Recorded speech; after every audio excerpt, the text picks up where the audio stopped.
Salut les petites loutres, je vous retrouve aujourd'hui après quelques mois d'absence pour vous faire mon bilan des 3 derniers mois passés. Donc j'avais déjà fait le bilan du premier trimestre précédemment et ici j'avais envie de vous faire le bilan du deuxième trimestre pour que vous sachiez un peu où j'en suis dans mes lectures. Donc j'ai quelques livres à vous présenter, j'en ai pas énormément dont j'ai envie de vous parler, mais j'en ai quelques-uns quand même à vous présenter que j'ai pu lire ces 3 derniers mois qui n'ont pas été très fructueux en termes de lecture. Je pensais en avoir lu plus, et puis finalement, quand j'ai regardé ma pile de lecture, eh bien j'ai trouvé qu'elle était assez petite. Donc voilà, on va voir tout de suite ce que j'ai lu durant ces 3 derniers mois. C'est parti! En premier lieu, j'ai lu celui-ci qui est le dernier Hunger Game sorti. Et dans Hunger Games, pour ceux qui ne connaissent pas le principe, c'est-à-dire ceux qui ne sortent pas de chez eux depuis une dizaine d'années, on envoie des jeunes gens dans une arène, ils doivent s'entretuer et le dernier vainqueur, voilà, représente ses tribus, etc. Je pense pas avoir besoin de vous expliquer plus le concept d'Hunger Games. Mais donc dans ce dernier tome, on va suivre en fait Emich, qui est le mentor de Katniss dans les autres Hunger Games. Et on va suivre son Hunger Game à lui. Alors évidemment, tout le monde connaît la fin puisque ça se passe avant les 3 premiers Hunger Games. Tout le monde connaît la fin et pourtant j'en attendais vraiment beaucoup de ce livre, ce qui fait peut-être que j'ai été un chouïa déçue. Mitch, il fait partie des personnages que j'affectionne tout particulièrement, à la fois détestable et adorable. Et ici, j'attendais beaucoup de ce livre au niveau sentiment. Je pensais vraiment être touchée par celui-ci, par le personnage de Mitch étant jeune et par la compréhension de tout ce qui l'amène à devenir le Mitch des Hunger Games que nous connaissions avant. Et au final, j'ai pas été touchée tant que ça par l'histoire, que ce soit par lui ou par les autres personnages. Alors je vous le disais, évidemment, la fin, je m'y attendais puisque je connais l'histoire des premiers Hunger Games. Mais j'ai quand même été un peu déçue, je m'attendais à ce qu'il y ait plus de rebondissements, plus de personnages attachants. Et pour moi, ça a été un petit flop. Donc voilà, pourtant j'en attendais vraiment beaucoup. J'espère que il va y avoir d'autres livres sur cet univers et que je vais plus accrocher aux autres qu'à celui-ci. Dites-moi en commentaire ce que vous en avez pensé parce que j'ai entendu que beaucoup de gens étaient super contents de ce tome, alors que moi, ça a fait un flop dans mon cœur. Le deuxième livre que j'ai lu, c'est celui-ci qui est le deuxième tome d'Agatha Raisin. J'avais déjà lu il y a longtemps le premier tome, La Quiche Fatale, qui est d'ailleurs dans ma bibliothèque. Et j'ai pris celui-ci parce qu'en fait c'est un tout petit livre, vous voyez ici, il fait 220 pages, il se lit super vite et j'étais dans une période où j'avais juste envie de me détendre et de pas trop me prendre la tête dans les lectures, donc j'ai pris le deuxième tome d'Agatha Raisin qui s'appelle Remède de cheval. Et en fait Agatha Raisin, elle va découvrir le nouveau vétérinaire du village qui est plutôt séduisant, mais celui-ci va mourir et Agatha va enquêter sur son meurtre. Alors c'est pas mes Cozy Murder préférés. J'aime bien les découvrir. Maintenant, j'ai une autre saga dont je vais vous parler tout à l'heure où je préfère vraiment l'humour de celle-ci. Ici, c'est un petit policier tout doux, un peu détente, un peu sympa à lire. J'ai pas grand chose d'autre à vous dire dessus. Si vous avez envie d'un petit livre tranquille, vous pouvez vous tourner vers les Agatha Raisin. Mais encore une fois, c'est pas ma saga de Cozy Mystery préférée. Je vais vous la présenter d'ailleurs tout de suite.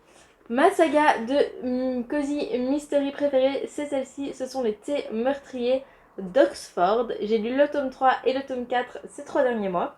Dans le tome 3, on suit toujours la même petite gérante d'un salon de thé qui est appelée Gemma.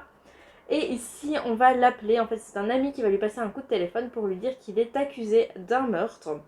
Il est inquiet parce qu'en fait on l'a retrouvé au-dessus d'un corps en tenant un poignard ensanglanté, et donc évidemment tout le monde pense que c'est lui le coupable, mais Gemma, elle se dit que ce n'est pas possible que son ami ait fait ça, et donc elle va enquêter dessus.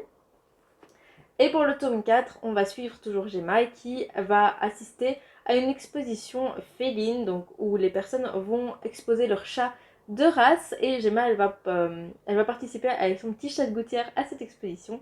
Et malheureusement, il y a une des participantes qui va décéder lors de l'exposition, et Gemma elle va se mettre à enquêter là-dessus. Donc non seulement je trouve que les enquêtes sont vraiment bien ficelées, parfois j'arrive pas à déterminer tout de suite qui est le meurtrier, donc ça c'est très chouette. Mais en plus de ça, ce que j'aime, c'est l'humour un peu anglais. avec cette petite histoire d'amour qu'il y a entre Gemma et l'inspecteur de police. Je trouve vraiment que cette saga-là de Cozy Mystery, elle fait passer un bon moment à chaque fois. En tout cas, à chaque fois, j'ai hâte de découvrir les tomes suivants. Jusqu'ici, les 4 premiers ne m'ont pas du tout déçu. Donc j'ai hâte de connaître la suite. Mais si vous avez envie d'un livre doudou qui se lit vite, ou c'est un peu un page turner, vous avez toujours envie de découvrir la suite, vous vous attachez au personnage et vous avez une petite romance en même temps, cette saga-là, je ne peux que vous la conseiller. Pour moi, ça a été un véritable coup de cœur découverte. Ensuite, on passe à celui-ci qui est Les Enfants de la Fortune, qui est en fait le préquel de la saga Héliotrope, écrit par Ellie S. Green. J'en ai profité pour le faire dédicacer quand je suis allée aux Imaginales avec les copines. Vous voyez ici la dédicace. Est-ce qu'il va focuser? Oui, il va focuser. Donc voilà, vous voyez ici la dédicace. J'en ai profité. Là, alors lui aussi, c'est un tout petit livre. Il fait un peu moins de 100 pages, mais il permet de se plonger dans la découverte du passé de l'héliotrope, ce bateau volant qui nous emmène dans la saga éponyme.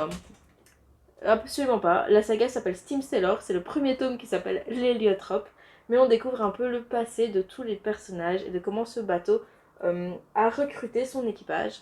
C'était très chouette, même si je crois que j'aurais dû enchaîner la trilogie avec celui-ci, avec le préquel, parce que j'avais oublié certaines choses et eu du mal à me remettre dedans et à me souvenir de tous les personnages.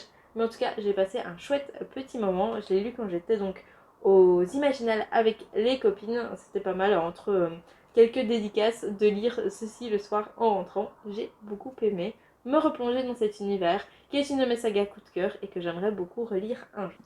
Ensuite, autre roman acheté lui aussi aux Imaginales et regardez-moi cette beauté. C'est le roman Assistant to the Villain. Vous en avez d'office entendu parler. Regardez-moi ce jaspage incroyable. Et donc dans Assistant to the Villain, on va suivre Evie Sage qui est une jeune fille qui a perdu sa mère et elle a un peu des problèmes financiers. Et donc elle se fait virer de son job et pour retrouver un autre job, elle va aller travailler pour le vilain du village et elle va se mettre à être son assistante et à l'assister dans tout ce qu'il fait, etc. Vous en doutez, le vilain, il est évidemment le vilain des contes de fées, mais pas que, et donc c'est ce qu'on va découvrir dans ce livre-ci. Ça a été pour moi un vrai gros coup de cœur. J'ai d'ailleurs trop hâte de lire la suite. Je ne l'ai pas encore acheté parce que je suis raisonnable niveau budget pour l'instant. En tout cas, je tiens le coup. Mais j'ai adoré le premier tome. J'ai trop hâte de connaître la suite, surtout que la fin de ce tome 1. Mais dites-moi en commentaire si vous l'avez lu, ce que vous en avez pensé.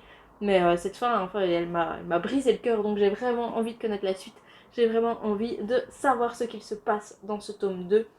Il se passe plein de choses dans le livre, je vais d'ailleurs vous faire un résumé spoilant parce que quand j'aurai acheté le tome 2, je mets ma main à couper que je ne me souviendrai plus de tout ce qui s'est passé dans le tome 1, donc vous allez avoir un résumé spoilant qui va suivre. Mais en tout cas, ça a été un vrai gros coup de cœur et pourtant j'ai hésité à l'acheter. C'est parce que j'étais avec Laura dans la file d'attente pour faire dédicacer et je me suis dit allez ça va, je l'achète. Je fais la file, autant l'acheter et vraiment j'ai bien fait, mais quel coup de cœur ça a été. Je dirais que c'est mon plus gros coup de cœur de ces 3 derniers mois avec le dernier livre que je vais vous présenter tout de suite. Et je vous le disais, dernier coup de cœur de ces 3 derniers mois, c'est bien sûr le dernier tome de la saga Vampiria. Et oui, elle est finie, ça y est, on a la fin, on a le dénouement de cette histoire. Alors Vampiria, c'est une saga qui se compose maintenant de 6 tomes, une première trilogie où on suit Jeanne, une jeune femme qui va prendre la place d'une noble, se faire passer pour elle, devenir l'écuyère du roi Louis XIV et essayer de le faire tomber. Je vous ai pas contextualisé le roman, mais en gros, c'est une uchronie dans laquelle Louis XIV, au lieu d'être le roi soleil, est devenu le roi des ténèbres quand il s'est changé en vampire. Et donc, on suit Jeanne, je vous le disais, cette jeune femme qui va devenir son écuyère et qui va en même temps essayer de faire tomber le roi. Première trilogie donc. Deuxième duologie, Vampiria America, où on suit les Desperados. Alors, celle-ci, je m'en souviens plus spécialement, mais je crois qu'ils essayent de faire un casse dans un hôtel. Et pareil, ils vont intégrer la rébellion. Donc voilà, j'ai adoré aussi. Et puis, ce dernier tome, mais comment vous dire, il regroupe donc la suite de la première trilogie et de la duologie. Et enfin, on sait comment se termine cette histoire. Ça a été un vrai gros coup de cœur pour moi en fait, même un peu plus que celui-ci, je dois admettre, parce que j'adore cet univers, je me suis attachée aux personnages au fil des romans. Et donc ça a été un vrai plaisir de tous les retrouver, puisque vous en doutez, on retrouve Jeanne, mais on retrouve aussi les Desperados qui vont unir leurs forces. Et quel coup de cœur, et quelle fin incroyable à laquelle je ne m'attendais évidemment pas. Je ne l'avais pas vu venir et j'ai vraiment beaucoup aimé cette fin. J'ai aimé chacune des péripéties que Jeanne vit, chacun des petits rebondissements de ce roman qui m'a tenu en haleine pendant plus de 700 pages quand même. Et pourtant, je l'ai dévoré, vraiment, j'ai adoré. Un vrai coup de cœur pour cette saga écrite par Victor Dixon. Et j'ai trop hâte de lire ses prochains romans, sachant qu'Agence Perdido, que j'ai ici, non, oui, peut-être. Bon, je l'ai là, le tome 2 va bientôt sortir au mois de septembre. Je vous ai pas fait de vidéo résumé spoilant, il faudrait que je vous en fasse une. Mais en tout cas, Victor Dixon, gros coup de cœur et gros coup de cœur pour cette fin de saga. Vraiment, si vous l'avez lu, dites-moi en commentaire ce que vous en avez pensé. En tout cas, moi, vraiment, moi, je crois que ce sera mon coup de cœur de l'année entière, même s'il reste encore 6 mois et qu'on peut être surpris. Celui-là, vraiment, était incroyable. Une fin incroyable. Je crois que j'ai dit incroyable au moins 40 000 fois. Mais une fin de dingue pour cette saga. Et voilà pour la vidéo bilan. N'hésitez pas à me dire en commentaire ce que vous en avez pensé. Dites-moi si la vidéo vous a plu et si vous aimeriez quelque chose d'un peu différent la prochaine fois. Je pensais vous faire un bilan sous forme de vlog la prochaine fois plutôt, pour vous donner mon avis à chaque fois que je termine un roman. N'hésitez pas à me dire ce que vous en pensez en commentaire. N'hésitez pas à vous abonner à la chaîne si ce n'est pas encore fait. Et moi je vous embrasse et je vous dis à la prochaine fois.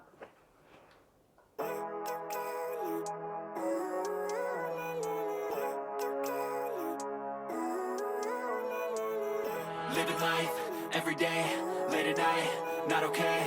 All I want, and I pray